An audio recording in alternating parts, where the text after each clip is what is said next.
Bien, entonces vamos a ver un poquito sobre esta segunda parte sobre histología vegetal, ¿no? Es el estudio, en este caso, de la estructura de la planta. Primero presentamos a los tejidos conductores, ¿no? O también llamados tejidos vasculares. Forman el circuito circulatorio de la planta. Son los responsables del transporte de sustancias dentro de la planta. Son de dos tipos, el xilema, también llamado tejido leñoso o leño. Su nombre deriva de la palabra xilon, que significa madera.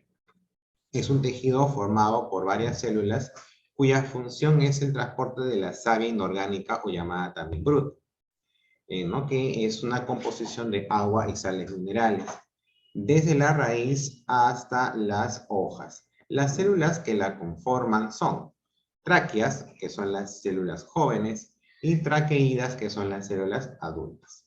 El floema, llamado también tejido liberiano o liber, se encarga de transportar la savia orgánica o elaborada, formada por agua y sustancias orgánicas como la glucosa sacarosa, desde las hojas al resto de las plantas.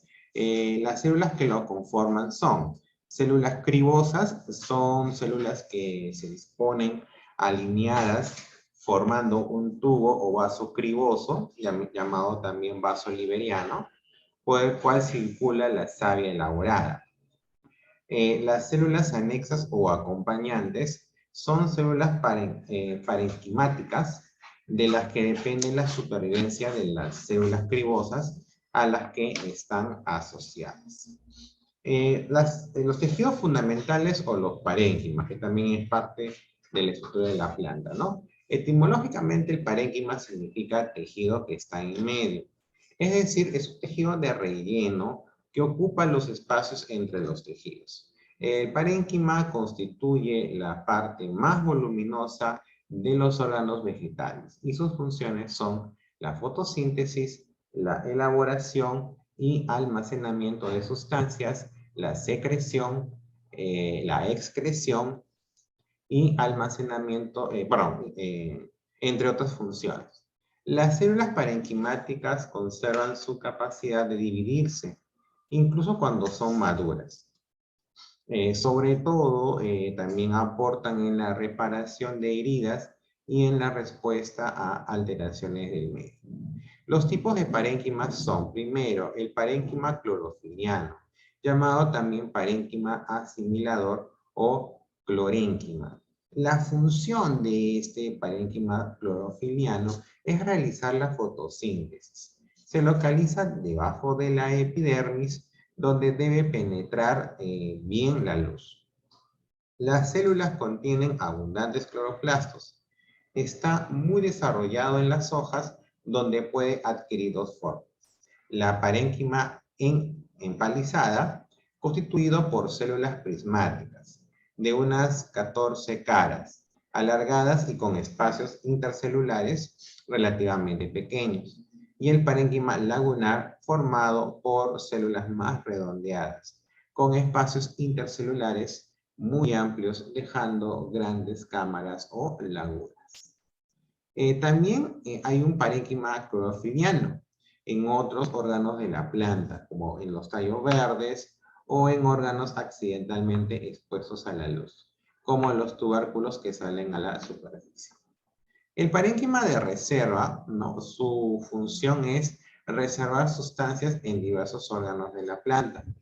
Se clasifica según la sustancia de reserva. El parénquima amiláceo, que almacena almidón en estructuras llamadas amiloplastos. Abunda en los tubérculos como, por ejemplo, en la papa o en la boca, ¿no? La papa, como podemos ver, tiene abundante parénquima amiláceo, ¿no? El parénquima aerífero almacena aire, abunda en las plantas acuáticas. Se encarga de conducir el aire y los gases por tejidos interiores de la planta. La Victoria regia es una planta flotante con abundante parénquima aerífero. El parénquima acuífero abunda en plantas de clima seco, como por ejemplo las plantas xerófitas, como el cactus, que es más que todo sirve para almacenar abundante agua. Sus células presentan una gran vacuola con alto contenido de agua. El acuífero en sábila, ¿no? La sábila parénquima. Es una planta con abundante parénquima acuífero, o sea, lo interior de la sábila es en este caso el agua que reserva esta planta, ¿no? El cactus también es otra planta que tiene abundante parénquima acuífero, ¿no? Entonces, estos son más que todo el resto de tejidos que podemos nosotros eh, observar en la planta. Bueno, ahora lo que vamos a hacer es ver un video donde vamos a poder ver con mayor detalle los tejidos conductores como el xilema y el floema. El día de hoy vamos a ver lo que son tejidos conductores. La semana pasada vimos algunos tipos de tejidos, en este caso los parénquimas de reserva, parénquima acuífero, airífero, entre otros. Hoy vamos a completar el tema de tejidos vegetales, viendo lo que son tejidos conductores, tejidos secretores. Y, por ejemplo, vamos a empezar ahorita hablando de lo que es el xilema y el floema, lo que sería tejidos conductores también llamados vasculares, ¿sí? Estos dos tejidos van a cumplir principalmente la función de transporte de agua y de sustancias nutritivas en la planta. Estos dos tipos de tejidos, chicos, van a formar lo que es un sistema bastante eficiente para que los líquidos, en este caso la savia, así se le llama, pueda fluir con cierta rapidez por toda la planta, ¿sí? Debido a que es necesario, ustedes saben que las plantas necesitan, bueno, como todo ser vivo, pero para ellas es fundamental el agua para poder sobrevivir. Entonces los líquidos deben fluir con cierta rapidez. Ahora, van a ser tejidos complejos. ¿Por qué? Porque van a estar compuestos por células muy diversas, ¿sí? Veamos lo que es primero el xilema. El xilema es un tejido conductor de agua y de sustancias minerales, ¿sí? La planta las absorbe desde el suelo y van hacia las hojas. Van a haber unos elementos específicamente encargados de lo que es la conducción del agua. A estos elementos los vamos a llamar las tráqueas o los vasos leñosos. Estos conductos van a estar formados por células muertas. ¿Listo?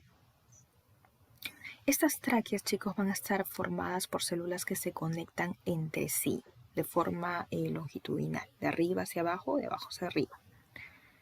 Entonces, aquí nosotros en pantalla podemos ver por fuera al floema y por dentro al xilema, que básicamente esta es la forma en la que se distribuyen estos tejidos en la planta. El floema hacia el exterior y el xilema hacia el interior. Por aquí vemos el xilema que transporta en este caso agua y minerales y que hay un flujo unidireccional. ¿Qué quiere decir esto? Que solamente va en una sola dirección. Se conduce el agua y las sustancias minerales desde las raíces de la planta hacia las hojas, como lo podemos ver por aquí, ¿sí? Recuerden que los elementos que se encargan específicamente de esta conducción de agua son las tráqueas o vasos leñosos, ¿sí? Que están formados por células muertas. Vamos a ver ahora lo que es el floema. Este tejido va a transportar sustancias nutritivas desde las hojas hacia el resto de las plantas, ¿sí? Por ejemplo, aquí vemos los productos de la fotosíntesis que se produce principalmente en las hojas. Nosotros sabemos que la fotosíntesis se da por aquí.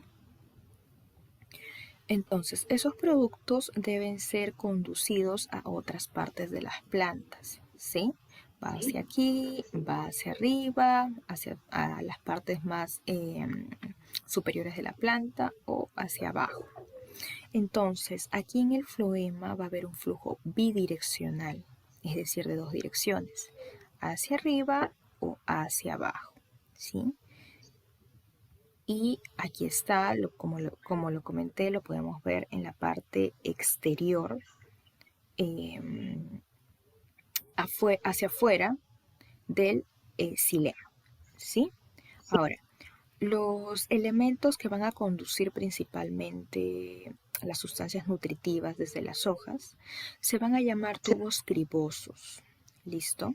Y la diferencia entre los tubos cribosos del floema y las tráqueas del xilema es que van a ser células vivas. Recuerden que en las tráqueas teníamos células muertas y aquí en los tubos cribosos vamos a tener células vivas, pero son células vivas que han perdido su núcleo, ¿sí? Entonces, por lo regular, como están sin núcleo, se asocian con otras células que tienen núcleo. Pero esa va a ser la principal diferencia, muchachos. Si en algún momento les pregunto en examen cuál sería o menciona alguna diferencia entre xilema y el floema, bueno, pueden decir eso, ¿no? De que las células que los componen, en un caso son células muertas y en otro caso son células vivas. Ahora, cuando hablamos de ambos tipos de tejido, normalmente se hace referencia a tejido vascular, así se le conoce, ¿sí? Aquí, por ejemplo, entre el floema y el xilema, tenemos lo que es el cambium vascular, ¿sí? Es un tipo de tejido que origina hacia el exterior lo que es el floema y hacia el interior lo que es el xilema. Ahora, vamos a ver otros tipos de tejido que en este caso ya no cumplen una función de transporte como tal, pero sí de secreción, ¿sí? ¿Qué significa secreción? De desecho, podríamos llamarlo, ¿sí? A ver, a diferencia de los animales, las plantas no van a eliminar ninguna clase de residuos del metabolismo, pero existen sistemas secretores específicos, células que producen sustancias como aceites esenciales, resinas, látex, cristales, alcaloides, ahí hay un error, es alcaloides, y las estructuras secretoras de las plantas serían, van a haber ciertas estructuras que en este caso van a almacenar los residuos de las plantas. En este caso, sustancias que las plantas no necesitan, ¿sí? En ese momento. Por ejemplo, tenemos a los pelos glandulares, que vemos una imagen por aquí que los representa, o que bueno, representa dónde se encuentran ubicados en realidad. Estos pelos glandulares van a secretar generalmente aceites esenciales, ¿sí? ¿Qué más tenemos? Tenemos cavidades secretoras. En estas cavidades nosotros vamos a encontrar aceites esenciales, ¿sí? Ahí se van a almacenar. Por ejemplo, por aquí, miren. Aquí los tenemos. Tenemos por otro lado los nectarios. Por aquí, que tienen el néctar de las flores, ¿sí? Aquí se almacena. Ahora, los nectarios secretan una solución azucarada. A esto es lo que llamamos néctar. Este néctar lo que hace es atraer insectos, atrae aves, atrae muchos animales. Y los azúcares más comunes en este caso pues son la glucosa, la fructosa, azúcares simples. ¿Listo? Tenemos por aquí también lo que son los tubos laticíferos. Aquí tenemos una imagen. Estos tubos laticíferos van a ser células o también pueden ser grupos de células en realidad, muy vacuolizadas. ¿Qué quiere decir esto? Que tienen muchas vacuolas. Ustedes saben que las vacuolas son organelos de la célula vegetal que cumplen principalmente función de almacén. En estas células, en este jugo celular, ¿sí? Vamos a encontrar lo que es el látex. El látex es un líquido generalmente lechoso, ¿sí? Puede variar su composición, pero generalmente puede ser amarillo, puede ser rojizo. eh, contiene agua, tiene gomas, ceras, amiloplastos, ¿sí? Diferentes tipos de sustancias, pero básicamente va a tener como una composición eh, lechosa, como les comenté. ¿Listo? Entonces, estos serían los principales tejidos secretores de las plantas, muchachos. ¿Sí? El día de hoy ya acabamos con lo que es tejidos vegetales. Está en realidad bastante sencillo. No hay mucho que ahondar por aquí.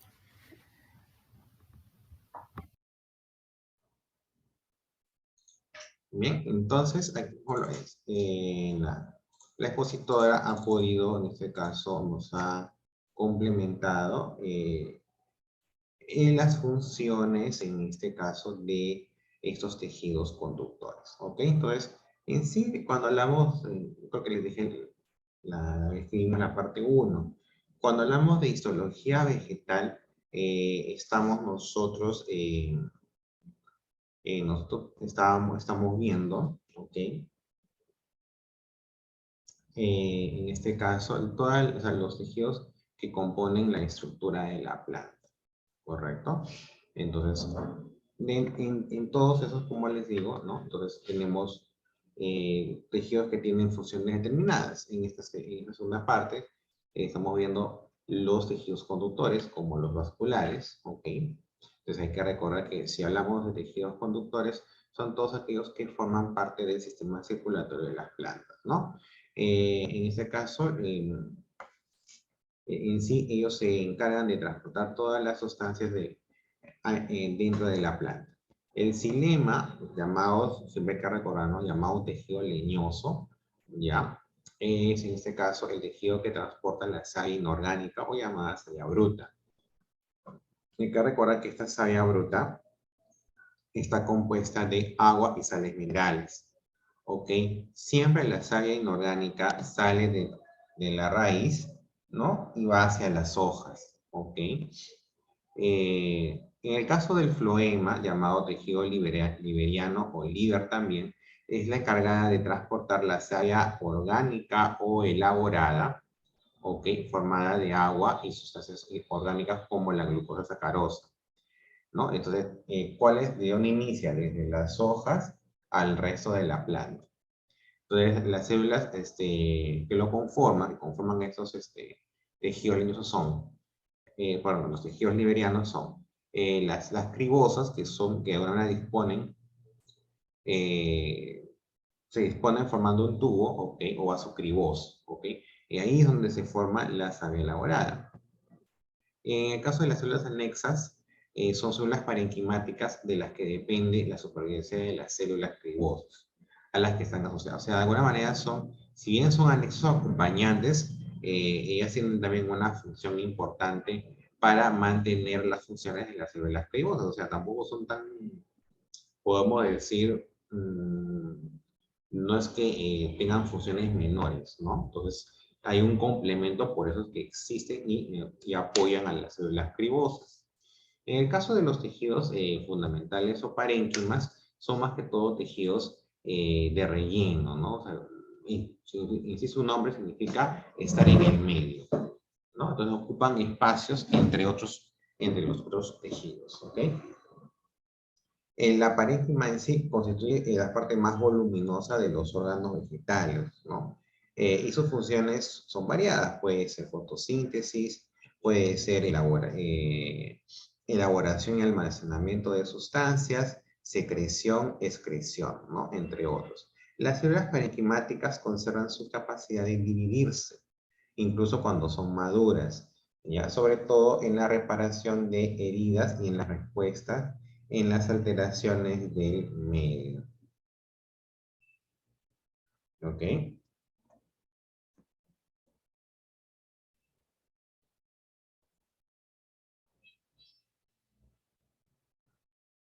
Los tipos de parénquima. Los tipos de parénquima, ¿no? Hay que recordar, son el clorofiliano, llamado también asimilador o clorénquima. La función de este es realizar la fotosíntesis. se realiza debajo del epidermis, ¿no? De las plantas, donde puede penetrar la luz. Recuerden que la luz es un componente muy importante para esta conversión de savia inorgánica a savia elaborada.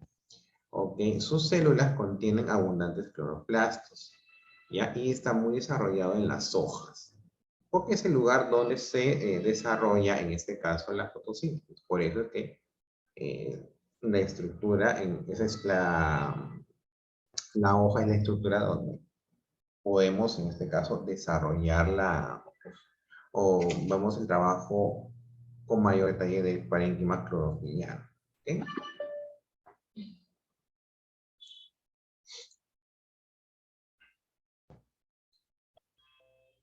Ya, entonces, la parénquima empalizada, ok, es una de las formas del parénquima clorofiliano, está constituida por células prismáticas, ¿no? De unas 14 caras.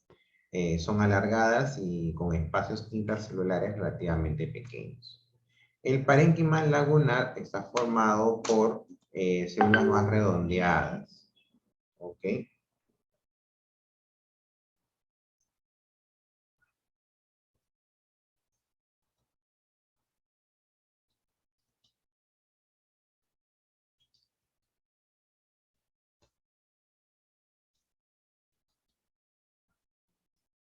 ¿Ok? Entonces,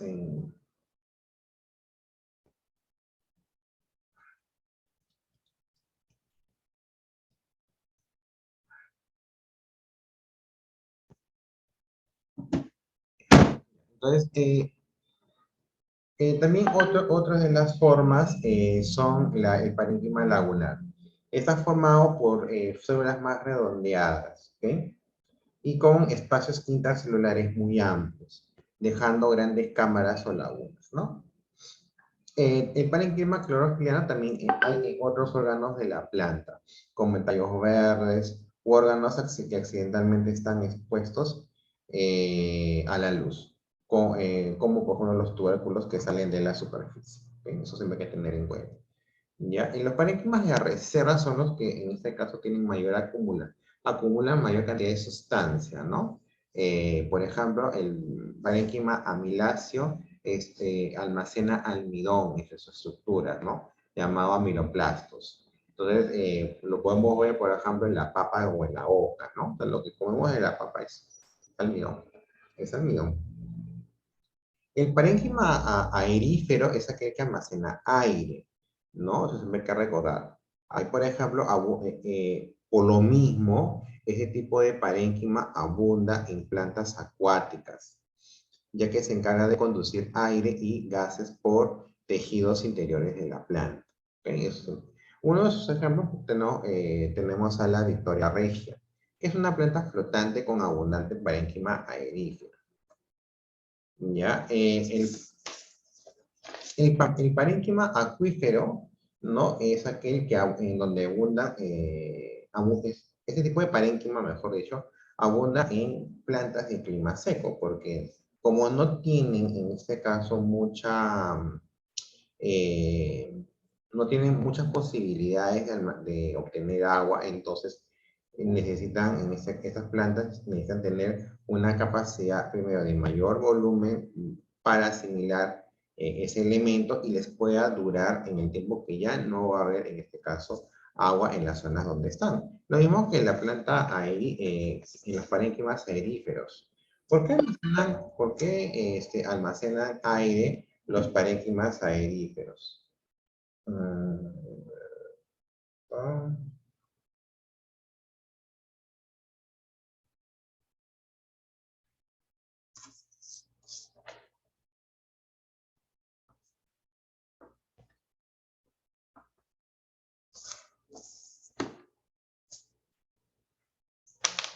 ya, en ese caso, no sé si se dan cuenta que en el caso de estos parénquimas de reserva, ok, es más que todo más que todo porque en los medios donde se desarrollan las plantas a las cuales pertenecen, pues el elemento que almacenan no existe con mucha facilidad.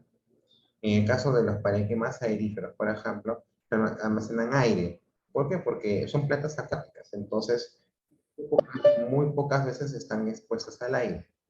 Correcto, muy pocas veces están expuestas en este caso al aire. Por lo mismo tienen, en los momentos en que pueden estar expuestos al aire, entonces tienen que reservar la mayor cantidad de aire. Claro, eso es un medio de supervivencia, ¿no? Entonces, este tipo de plantas, pues apenas tiene ese contacto, entonces llena todo lo que tiene que llenar, y cuando ya no tiene ese contacto, entonces puede usar todo ese elemento de reserva hasta que próximamente pueda volver a tener ese tipo de posibilidad de poder almacenar ese producto. Igual en el caso de los parénquimas acuíferos, ¿no? Almacenan agua porque sus zonas no tienen, en este caso, o son zonas donde son de climas secos, entonces muy pocas veces llueve. Entonces, por lo mismo, no tiene esa posibilidad de poder almacenar agua. Y en los momentos en que tiene esa posibilidad, tiene que aprovechar de almacenar lo más posible, ¿no? Por eso tenemos como, por ejemplo, el sábila y otro ejemplo es el cactus, por ejemplo, ¿no? Ya, pero por ¿no? Entonces, se entiende, o sea, se entiende la razón, porque son plantas que normalmente están en climas secos. Ese es el pequeño detalle, ¿ok? Entonces, por eso la naturaleza es todo un ciclo. Si nosotros los humanos, interrumpimos ese ciclo, es donde alteramos el ciclo de vida de diversas especies y perjudicamos todo ese ciclo que ha estado funcionando durante años. Y es lo que hasta ahora no se entiende hasta el momento, ¿no? O sea, seguimos con esa persistencia o con esa obsesión de acumular riqueza, de consumir, pero no vemos el daño que en general el mundo le hace al medio ambiente, ¿no? Y sobre todo los que, ¿no? O sea, no solo nosotros de buena manera nuestro porcentaje es ínfimo ante otros que sí, en este caso, son responsables directos de las alteraciones del medio ambiente, ¿no? Entonces, para poder finalizar esta sesión, hay una pequeña lectura. Dice, cuando hablamos de las características de los tejidos de las plantas, tenemos que tener en mente la historia ocurrida hace 500 millones de años, cuando las plantas conquistaron la Tierra. El medio terrestre ofrece ventajas respecto al medio acuático, más intensidad de luz y mayor circulación de aire de anhídrido carbónico. Pero a cambio, las plantas tienen que solventar nuevas dificultades, casi todas relacionadas con la obtención y retención de agua, con el mantenimiento de un porte erguido en el aire y también con la dispersión de semillas en medios aéreos. Para ello, las plantas agrupan sus células y las especializan para formar tejidos con funciones determinadas que sean capaces de hacer frente a estas nuevas dificultades. A su vez, los tejidos se agrupan para constituir órganos. Para superar un medio ambiente variable y seco, aparece un sistema protector formado por dos tejidos, la epidermis y la peridermis. Las células de estos tejidos se revisten de cutina y suberina para disminuir la pérdida de agua, controlando de esta manera la transpiración y regulando el intercambio gaseoso. Para mantenerse erguidas sobre la tierra, las plantas tienen un sistema de sostén representado por dos tejidos, ¿no? Colénquima y otro más especializado que es el esclerénquima. Sin embargo, uno de los hechos más relevantes en la evolución de las plantas terrestres es la aparición de un sistema conductor capaz de comunicar todos los órganos de la planta, formado por dos tejidos, el xilema, que conduce mayormente agua, y el floema, que conduce principalmente sustancias orgánicas. Solo hablamos de verdaderos tejidos conductores en las plantas vasculares. Finalmente, las semillas las plantas producen semillas dentro de las cuales se forma el embrión, que desarrolla y crece gracias a las actividades de los tejidos embrionarios y meristemáticos. Todos estos tejidos, excepto los meristemos, han derivado a lo largo de la evolución de otro tejido poco diferenciado llamado parénquima, que se mantiene en las plantas actuales y realiza múltiples funciones. ¿Sí? Es básicamente nos cuenta la evolución de las plantas. ¿Ok? En este caso, lo que voy a dejarles para investigar en la siguiente hora es la fotosíntesis. Investigar sobre la fotosíntesis. ¿Ok? Eso vamos a hacer para las 3, ¿no, profe? Ah, correcto, así es, ya. Investigar sobre la fotosíntesis. Espero sus reportes a las 3 de la tarde, ¿ok? Y después continuamos con la segunda parte de comunicación, ¿ya? Entonces, anoten bien, fotosíntesis, investigar sobre la fotosíntesis. Me mandan sus reportes al WhatsApp máximo 3 de la tarde y nos vemos a esa hora, ¿ok?